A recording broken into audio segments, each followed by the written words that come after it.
Hi there, and welcome back to the Hub of Junior Golf Podcast. I'm Ryan Burr, joined as always by the founder of the Junior Golf Hub, Roger Nick. And certainly, Roger, that time of year where the leaves start to change a little bit, depending on where you're at in the country, it does provide some of the best golf. You still get some really great temperatures in the high 60s and the low 70s, even in the high 50s. But with the leaves turning and the golf changing just a bit, fall can be a great time of year.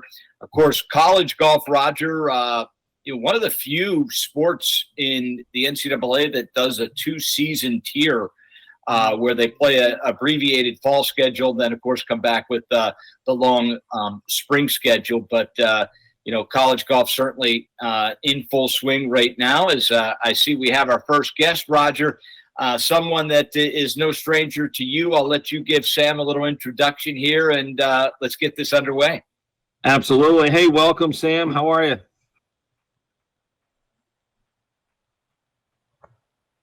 Sam, can you hear us? How's it going? Can you hear me? Yep, there we go. We got you. Sam Choi from Pepperdine University at PGA Canada. Welcome, Sam, to the podcast, Junior Golf, here with Ryan Burr. Awesome.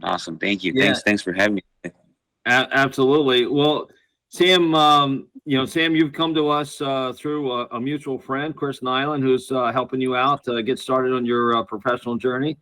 It's been wonderful to get to know you. You've been in town at the Golf Performance Center doing a full PDI and kind of getting the workup of on your where you are and kind of getting a baseline of where your skills are.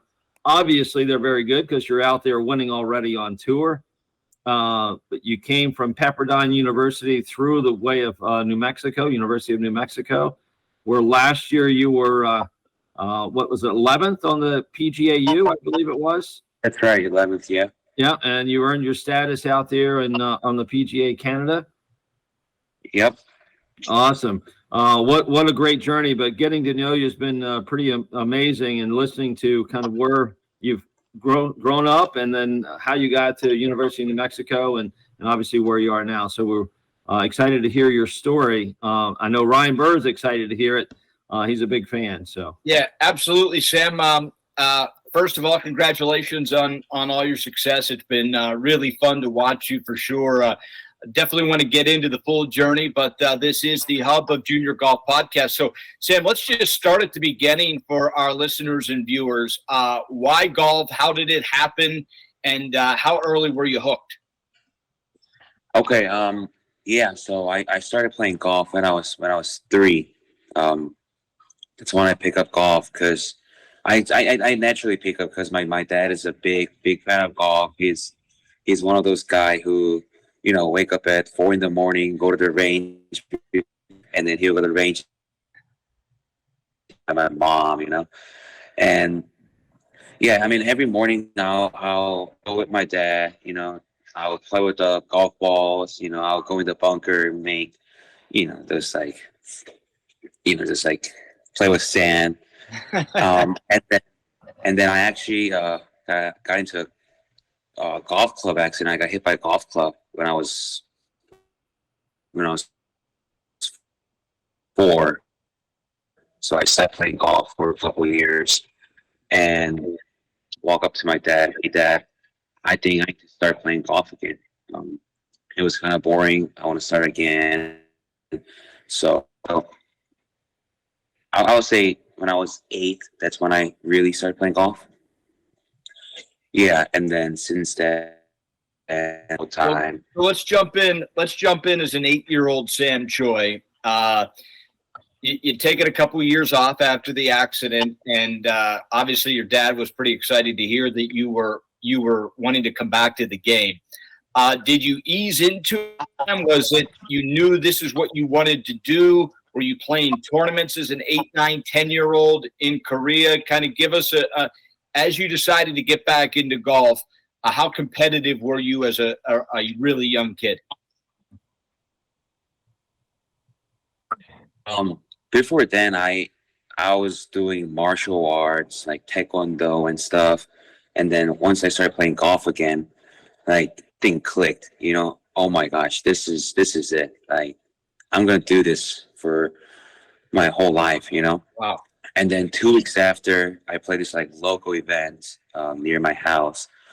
I finished third, and then I was like holding the trophy, and I was looking at the trophy. I'm like, okay, I need more of these. This feels awesome. So I got the taste of playing good. If you keep working hard, you get more of these. My dad's gonna treat me good food after. Like little things like that. It was Yep. very. All the things we like, Ryan. Yes, trophies yeah. and food, yeah. The food too much. Yeah. Sam, that is really cool. How you got exposed to the game and fell in love with it, like all of us have, and certainly junior golf, no matter who you talk to, is a huge part of every golfer's career, especially those that make it all the way to college or professional. They look back on their junior days with the friends they make and the exposure that they had. So you talked about playing locally, which Roger and I are huge proponents of. Win locally before you move to the next step, to the next step, to the next step. Korea, obviously, golf is a huge game there. What was your first exposure to junior golf in the United States, or were you strictly trying to get it done from your home country? Everything was basically in Korea. That's where I started, and then play a bunch of junior tours in Korea. And I actually never thought of moving to the States, play golf here, pursue my dream as. But my 6th grade, I qualified for the junior national team in Korea, and that was pretty sweet. But then I don't know, I wasn't very like comfortable being around the guys over there, and something was a little off. I feel like I needed more education. I wanted to go to class before I go to practice, other than wake up at 7 in the morning, practice. I feel like I wanted to like have fun with my classmates, Yeah. and then with my golf guys. But so my dad once told me, like, Sam, like we should like think about going to the States and pursue your dream there. And then I'm like, Dad, I don't know, like it's very, very questionable, like I don't speak any English. I don't know how the food's over there, like it's gonna be weird. But and then my dad said, okay, that's fine. But then week after, I watched this like golf YouTube where Tiger Woods and Jack Nicklaus was like playing together, and then I looked at the golf course there. I'm like, wow, this is like different golf course. I think it was like somewhere in like Florida. I can't remember the name of the golf course, but I'm like, okay, let's give it a try. I want to go there. Like, I want to play this golf course, And then that's how like the journey began. Like it was like that, yeah. That's really cool for sure. How about this? So you talked about getting back into the game and by the time you're in 6th grade, just going into your teenage years, you were picked to be on the national team. But when did you know, Sam? When did you know? I know you knew early on you wanted to do this, but when did you know you were good enough, or has that day never come? Do you question if you're good enough now, or do you know that you're going to be a champion on the PGA Tour? Wow, yeah, that's a good question. I would say the ninth grade in high school. I played like a Toyota Tour Cup in California. It was like the first ever big tournament in the States, and I was competing against all this like guys I never see. Oh man, I'm paired with this tall white dude. Like wow, he's like a foot taller than me. Like, I don't know how I can compete. But then I ended up winning the golf tournament, and then there's like a couple guys who come up how, like, what's your name? Like, you have you know, I was like, wow, like the white dudes are asking for my number. He wants to play golf with me. You know? Okay, I guess my game is fit into this golf tournament, golf skills. So I'm like, okay, I think I have a chance. And yeah, like I've been playing good golf. Had a great time with this guy. Yeah, but I mean, I truly believe in myself. Um, yeah. Well, Sam, part of that, didn't you play? You said you played in the Worlds, the Junior Worlds, correct? At Torrey Pines. At what point did you play there? Yeah. How did you do there? Yeah. I played 3 years. 2016, 2017, 2018. 2016, I think I had to qualify for the tournament. And then I made the cut. So I got an invite to next year. And then I came second place, play against Joaquin Neiman. I think I told this story about with Roger last night. And then my last year, second again, play against Julian Perico, who just graduated from Arkansas. Yeah, I would say Junior World is like the biggest junior golf tournament I ever played. Yeah, Sam, at that point, did you realize that your aspirations of playing in the college game and where you wanted to go? You started getting coaches contacting you. So what was that like for you? Yeah. So I remember when I was playing with Joaquin Neiman final round, there were about 100 people watching me. I was like, that was like the biggest crowd. And most of them are like from college coaches, they're, we're doing college stuff. And back then I had no idea that maybe that was like sponsored or, and then I had no like how the college works here. And just to playing that tournament, helped me and kind of give me a good idea how I should, plan my next step. And then, that's when I met New Mexico golf coach there, UCLA, USC, A&M. And, I'll be honest with you, I was going to turn pro after high school. That was but then one of my good friend came up to me. He's like, no, that's not how it works. You gotta finish all 4 years. It's like a different level. You gotta play that. That's how, all these like good players went through, So, okay. But which is a good college golf? Where,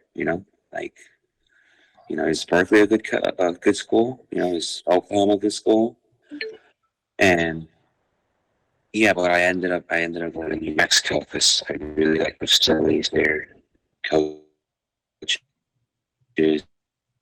program, and it worked out well. For a successful turning pro. Well, that is, that certainly did work out well. Want to kind of get into, as we move into your college career and then obviously PDI and as a professional, I do want to ask you, pretty big decision to come play in the United States and come play junior golf. And you mentioned, playing against kids that you never seen before that were a foot taller and you questioned whether you even belong. How did you handle the pressure, Sam? I think maybe that will help some of our kids that are, they always talk about just how nervous they get in a really big event as opposed to, when they're playing in their local tournaments, they're much more controlled. But when they get in that big event, they don't play as well because of the nerves. How did you handle your nerves and how do you handle them today?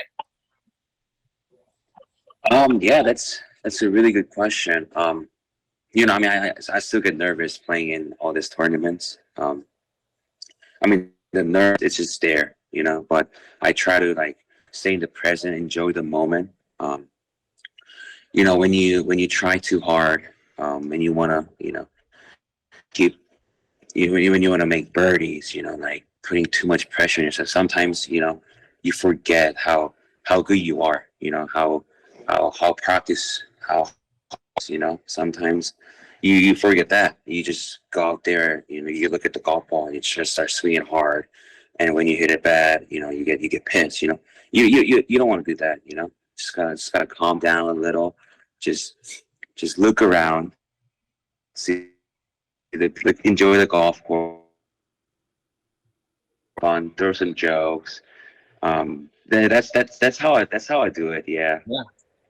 Good advice, Raj. Very good advice. And Sam, one of the things that I enjoyed so far, getting to know you, you were talking about your relationship with your dad and how important it's been in your golf development, and how his experiences through solo climbing and the things that he's done has helped you kind of, as what you were just saying, is staying in the moment, staying present, staying, enjoying, that experience of what it's like in the moment, right? And how important that is, and how it's been for you to really have your success. And I think that's, I think some advice maybe to parents is know what your strengths are to help your kids, right? I mean, is that something you would maybe say? Yeah, of course. Yeah, like, you start from the local tournaments, going to big tournaments. Your expectations are very, very high. You got to perform well. You have this college coach watching you. But instead of saying that, you should be very thankful that you made it this far. You made it to this level. Making this far. So, I mean, honestly, you're gonna play the sports till 60, 70 years. It's a long way. You got to be very thankful, enjoy the moment. But still, at the same time, you gotta keep working hard, keep pushing yourself to the highest level. So you decide to New Mexico. Now, this is a question we get quite a bit, especially as players move from junior golf to college. Usually, there is a little bit of a struggle period moving to college. What is it, Sam? Did you have immediate success? Was getting acclimated to New Mexico and college golf? Was there a little bit of a learning curve before you really started to excel your freshman year? Yeah. I mean, I had that freshman moment, like the first 3-4 tournaments. Something. I mean, I was playing the same golf, same tournament, but different guys. But yeah, I love. As a junior golfer, I love hitting driver everywhere, even though it's tight. I don't care if it's 200 inches. I'll hit that butter cut on the green. But in college golf, that's not how it works. You gotta go through the routine, go through the stats. It's kind of like a team play. Coach will be staying next to you in the tee box, give you a five. It's starting to fight a couple times. That's I still talk to Coach Milliken, like in New Mexico. We still talk about the fights we went through earlier in my freshman career. But yeah. I learned a lot from them. Not just the golf as a person. You wake up at 6 a.m, go do the, team workouts and stuff. You made you, mentally and physically to go through the course management. Starting from hole number 1 to hole 18. How are you going to hit this? What's good? What's going to your miss should be here, and pin's going to be back left, and you want to be here. I didn't learn that in high school. In college, I started to think more, go through this process, and it actually helped me, gaining strokes. Now I can hit 3-iron off the tee, 3-wood off the tee. So, yeah. Yeah, Sam, you were sharing with me the other night a little bit about your getting to University of New Mexico, and how and I think this is something that I think is very important to parents and kids to hear, is that when you went on your visits, right, and you had several, Power 5 schools that you wanted to visit. However, you made a decision to go to University of New Mexico very quickly. And you did so based on the idea that you felt comfortable there. It was an environment that you and your dad seemed to go, hey, this is a great fit for you for what you were trying to accomplish. Can you expand on that a little bit, or can you let the audience know what that felt like so kids could understand that? Yeah. So my first ever visit was to a Pepperdine. I think it was like 9th grade in high school, or maybe 10th. I talked to Coach Beard. We look at the campus, abilities, and then I really enjoyed it. But then back then, they were like 90th in the nation. Coach, I'm sorry. Beard goes, hey, by the time you're here, we're going to win the national championship. I'm like, Coach, that was a good joke, whatever. But they ended up winning years ago. But yeah, and went to Pepperdine, went to UCLA, went to go to schools in LA area, UCLA, USC, and then week after it was to New Mexico. So we drove 12 hours to go see New Mexico, facilities and campus, and yeah, got there like around like 5. So we parked our car in the golf area, and then we walked in the coach's office, and we're like, hey, Coach, we're here. Can you give me the tour of this golf course? All right, let's do it, Sammy. And then we walked down, grabbed our car, and we drove in the hitting bay and in the putting green, chipping green, in the flat range area where only New Mexico guys can use it. And then it took about 30, 40 minutes, and we went upstairs, and my dad goes, hey, Sammy, we're going here. Let's commit it right now. I'm like, Dad, you do realize we're going to A&M next week, right? To go on a visit. It's too early for that. And no. My dad's like, no, this is the spot. I'm like, what makes you think like that? And I was a rock climber. I do all this like hardcore stuff. It clicked. Sometimes something clicked. I always do that. I always buy that stuff. And this is a place. And then I'm like, it's New Mexico. Like, what's over here? Like, no party, it's just literally golf and school, And he goes, that's why. Knowing you're gonna go party all night. That's not me. That was a joke. But yeah, I really like the coaches program, the tournaments, and yeah, I mean it worked out very well. Yeah.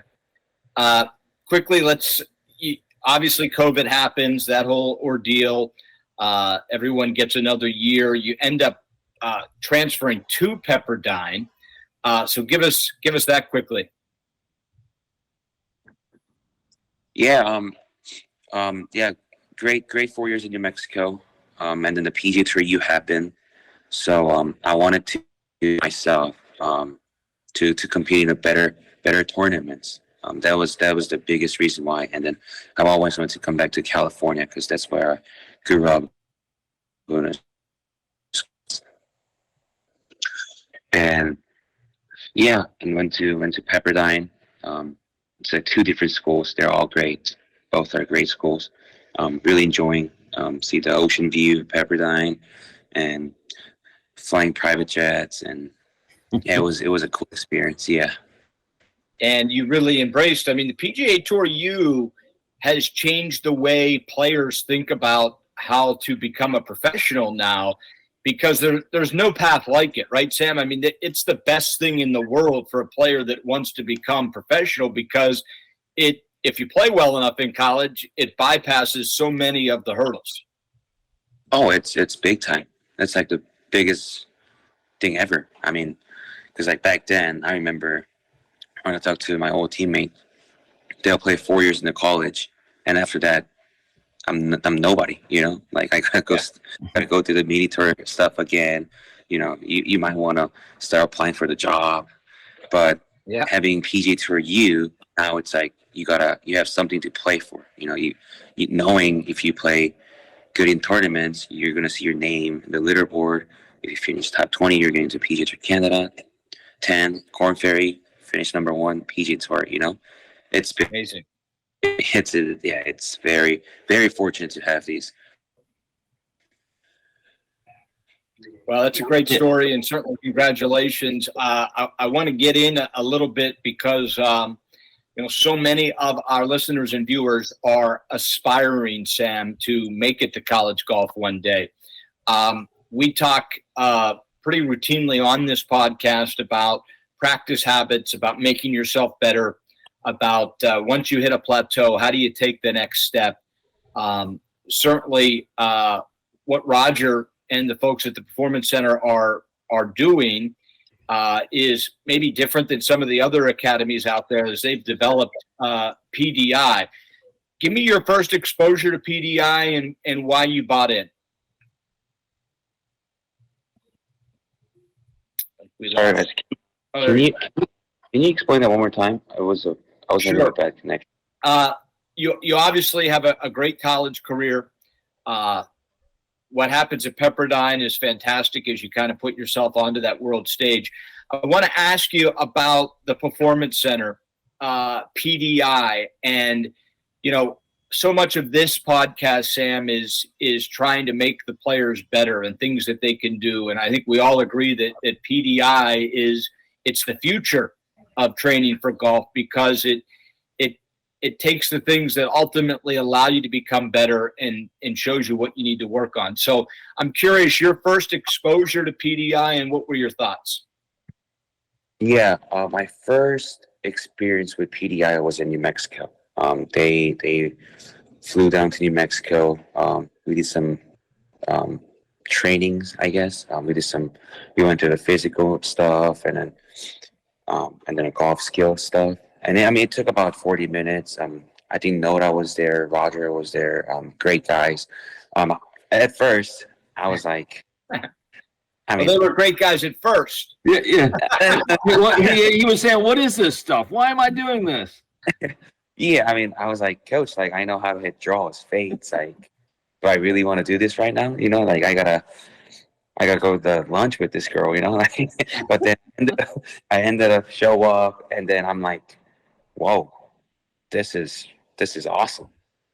I never thought about having this kind of motions in my golf swing. When you did some physical work. Wow, I didn't know this muscles exist there. I didn't know it was so tight. I was like, and then one of the guys said, "Hey Sam, that's how you gain distance." I'm like, now we're talking. I want to gain some distance. Let's do it. And it was only like a brief version of the testing, but then I really enjoyed it. And then went home, did some research in PDI, and then I found out it's a cool system where you help junior golfers, trend to go to the next step. And then I'm actually in a PDI center right now. We did some testing yesterday. It took like 4 or 5 hours, but it's amazing. Yeah. This is something I needed to help to move on to the next level. Just seeing these numbers, how to control the balls. There's a lot into it actually. So I'm still learning, and I'm very positive that using all this facilities, picking this guy's brain, talking to Roger, it will help a lot to become a better. I'll tell you what, Roger, that is as good of a endorsement as we'll ever get for PDI. If you're sitting there at home with a son or daughter playing junior golf and you want to play college golf, and you get that kind of unsolicited endorsement from someone that was already a great player, it tells you why. And obviously we're offering this to come to your own home to get PDI, to start going through the routine. It is it's something that I said it's the future. It's really the present. If you're not doing it now, you're falling behind. So Sam, great explanation of PDI. And Roger, you were a good guy. We're not sure now. But, How about someone of Sam's ability? You test him in New Mexico, and then full circle once more. The 40 minutes isn't enough. I want everything I can get. What was your impression? Well, I mean, as Sammy said, I mean, it was impressive. He's already impressive, right? I mean, as I mentioned to him at New Mexico, it's like, what is he doing there? And I don't mean that as a negative to the University of New Mexico, but his talent definitely shined. However, his weaknesses in the physical side definitely showed there might be some room for improvement. So that was why we continued to have the conversation, right? And then as we talk more about it, I think I think Sammy's starting to understand that, there's more about it, more to it as a professional to get better. And how do I become sustainable over long periods of time playing on tour for years? What's going to keep me out there? What's going to help me, play my best golf as I continue developing? And I think that was a thing that Sammy, that you mentioned to me the other night, which was, well, maybe I won't tell the whole secret, but I'll just say that you want to win a lot on tour. And in order to win a lot on tour, you're going to have to be able to practice a lot and play a lot, and you need to stay healthy. So, and I think what Sammy is learning is that there's a lot more to being great than just hitting the golf ball. It's how he's going to hit the golf ball and continue to hit the golf ball the way he hits it for a long period of time. And that's the biggest thing, I think, Sammy. If that was one of the things that I gathered from our conversation was, that was something that stood out to you, which is, hey, I want to get better. And now I know where I'm at, and now I know what I need to work on to get better. And I think that's really important for everybody to know. Well, so much of it, Sam, is and think about your junior golf days. I mean, for the life of a junior golfer, so much of it is go to the driving range, bash balls, go putt for 5 to 10 minutes, then go play. And like you said, you're hitting driver on every hole. There's no thought about course management. I mean, that's junior golf in a nutshell. And then undoubtedly, most people plateau. Now you have, and it turns out that, your really good days, the putts went in. And a lot of times your really bad days, you didn't make anything with the putter. But you said what really caught my attention there, Roger, and you both said it. When you went through PDI, as great a player as you were, PDI helped identify areas, Sam, where you could get better. How did that work? Yeah, so we all are good. Guy makes you a great players. There's so much information here. I mean, I wish I knew this place earlier. I mean, I'll be on tour right now, but I'm so glad I get to use his facilities and talk to all these guys. But yeah, I mean, it's just so great. All the testings here, all the physical stuff. Because hitting golf balls, I mean, I'm really good at that. Like, I'm very confident. But then yesterday in the morning, those physical movements, I'm like, wow, like golfers, like we can in whatever we want, but like what are these workouts? Like, does it really help me? But then trust me, it helps you. Just listen to these guys and just follow direction, and you know how to move to the next level and stuff. Yeah. Wow. Good stuff, Sammy. Got some good stuff going on. Ryan, I think we're going to see this guy out there winning pretty quickly. Yeah, well, he's already done it. Obviously, the next stage, Sammy, is hoping to play the Korn Ferry Tour, kind of go through Q School. What are your thoughts here as a professional now? You've won. You got a little money in your pocket. You got Roger, backing you as far as the ability to get better and test yourself with PDI. What are the next immediate goals for you, Sam? Yeah. I mean, right now I have the final stage of Q School. That's where I can improve my status, and I have my agent helping me out, scheduling all these tournaments, and booking all these flights, hotels. That's huge. I really like the guy. And my sponsor Roger, I got to spend a couple of days with him. I mean, I feel great about this. Just be Sammy Choi. Play Sammy Choi golf. Seeing the present, have fun. But at the same time, you want to be very competitive. And just go in the corner.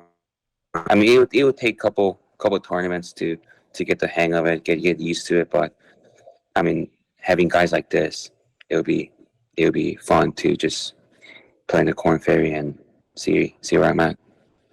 Well, certainly best of luck. I know, Roger, I know you're really proud of Sam.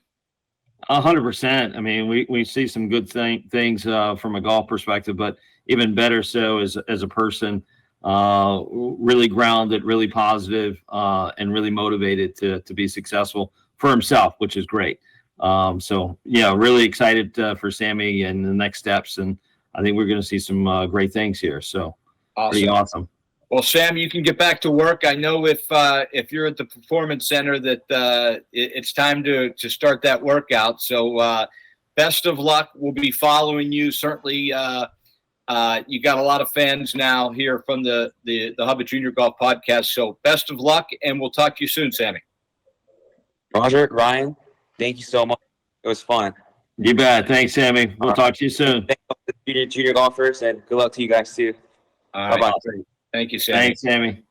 Thanks, Sammy. You know, Roger, that is a wonderful unsolicited testament. You know, I know more and more people are listening and watching the podcast. You know, as a roadmap, if you will, to how to get their junior golfer to their ultimate goals. And you know, I think Sam put it best. I mean, this is a guy that could really hit the ball, but maybe didn't know how to get better after that certain point, and PDI is certainly has him on the road to that. And as you said, you think we're going to see him in the winner's circle? Oh, no doubt. I mean, this kid, he hits it so well. His short game is phenomenal. I mean, he knocked it out of the ballpark in his assessment, both at New Mexico and now. So I know he's continuing working on those things. And he's curious, right? And at the end of the day, he's got this curiosity about, you know, how to get better and what he needs to do to get better. And his mindset is not so set that he doesn't want to learn. He wants to learn, right? He's thirsty for that knowledge to get better at that next level. And I think we're gonna see some pretty special things out of this guy. You know, Roger, that's a good segue to a question that you get more than anything else, certainly as I'm out and about around the country with the Nota Begay Junior Golf National Championship, talking to parents after the round. And undoubtedly, Roger, I'm talking 99 out of 100, the conversation post-round is, my short game just not good enough. You know, I hit it well enough, but I just never get up and down. If I miss a green, it's an automatic bogey or worse. Short game's tricky, right? I mean, everyone or so many kids, their lessons with their paid golf coach wherever they live, whether it's at their club or at a driving range or wherever it is, 99.99999% of those hour lessons or hour and a half lessons are on a range hitting probably 7-iron all the way to driver, and probably not a whole lot other than that. Now, obviously, there are some teachers that teach differently, but when that many people, Roger, say the same thing, short game isn't good enough, short game isn't good enough, what's your advice to them on, I mean, is it just go down with a bunch of balls by yourself and experiment, or is there a way to get better with your short game? Well, there's ways to get better with your short game, but I also, definitely implore players to go out and experiment and learn and have, I think that's when you hear the great players, and I've been around a lot of great players, and they talk about their young, early journeys of growing up and becoming, the great player. It's always somewhere around, I started at the putting green. I just spent all day chipping and putting. I spent a lot of time just exploring different shots. I mean, I know it was one of the things that Sammy and I were talking about is like, he said he would just spend hours hitting thousands of shots different ways with different clubs around the green until a point where he knew that he was very comfortable hitting 3-4 clubs around the green and knowing that he's going to get it close to the hole.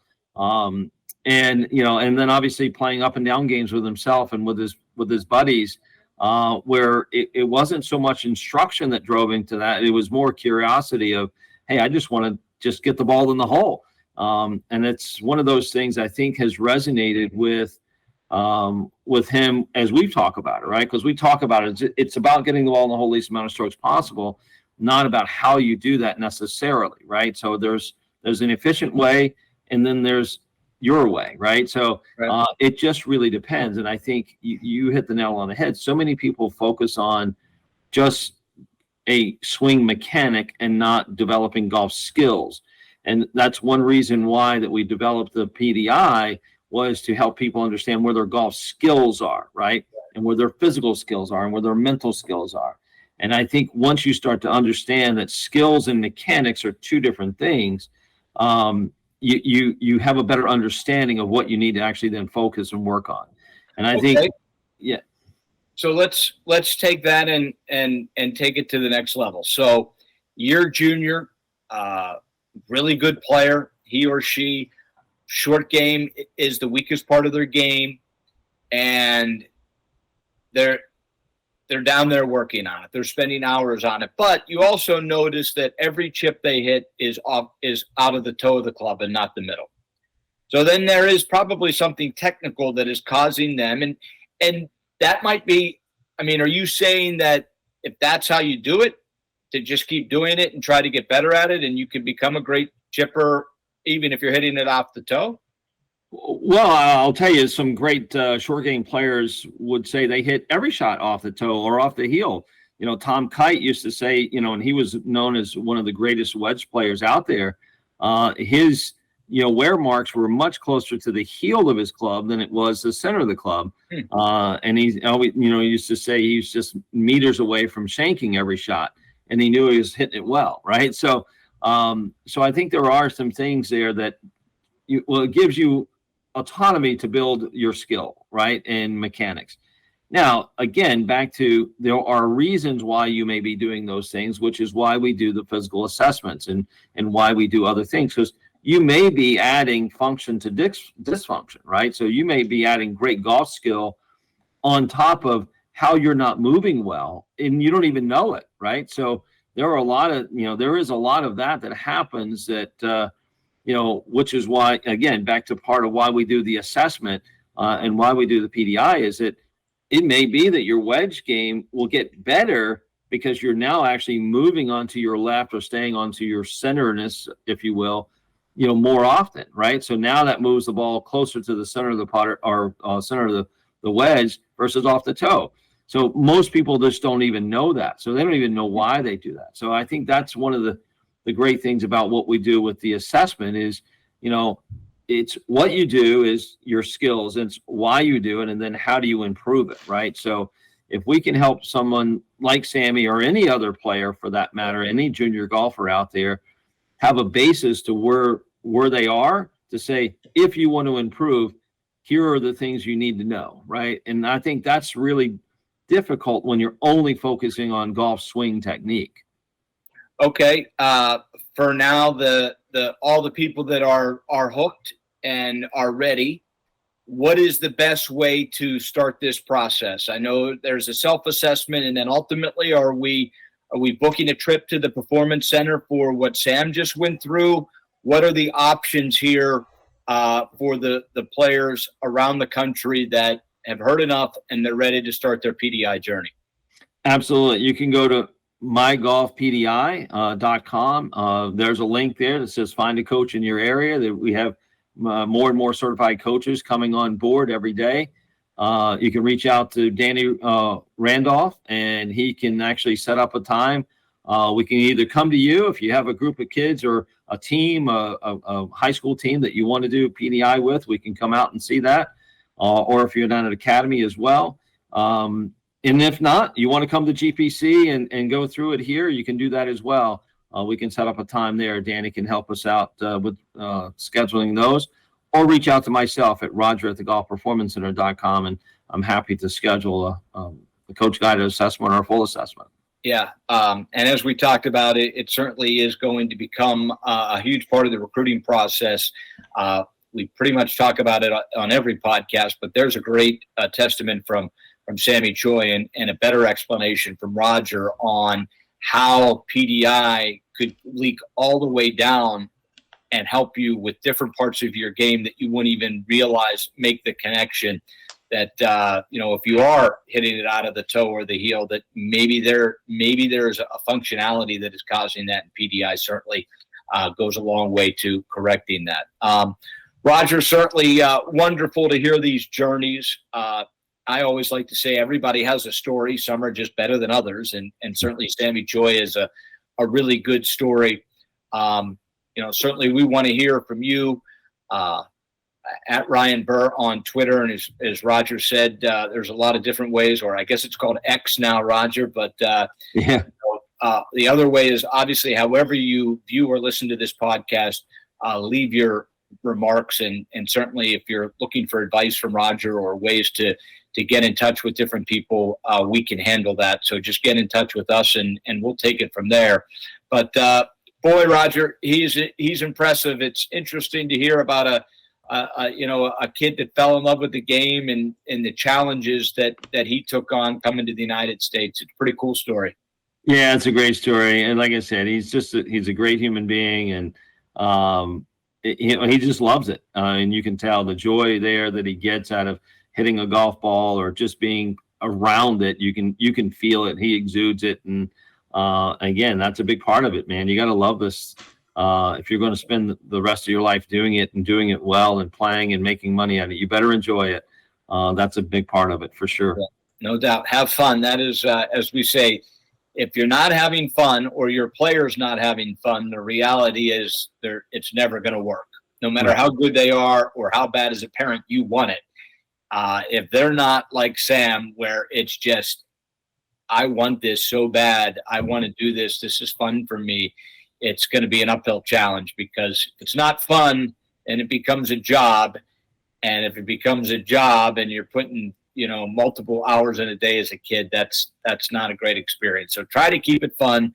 Obviously, that's the first. To have any chance of achieving your dreams, it can never become a burden, right, Roger? That's right, 100%. I mean, you got to enjoy the journey, as we say, right? So you better have some fun at it. That's for sure. Well, today was a lot of fun, certainly for me. It was wonderful to hear Sammy's journey and him connecting with you, Roger, and everything that you guys have been able to do for him. So that is going to do it for this episode of the Hub of Junior Golf podcast. For Roger Nick, for our producer and director, Michael Nick, we say thank you to Sammy Choi. I'm Ryan Burr saying until next time. So long, everybody.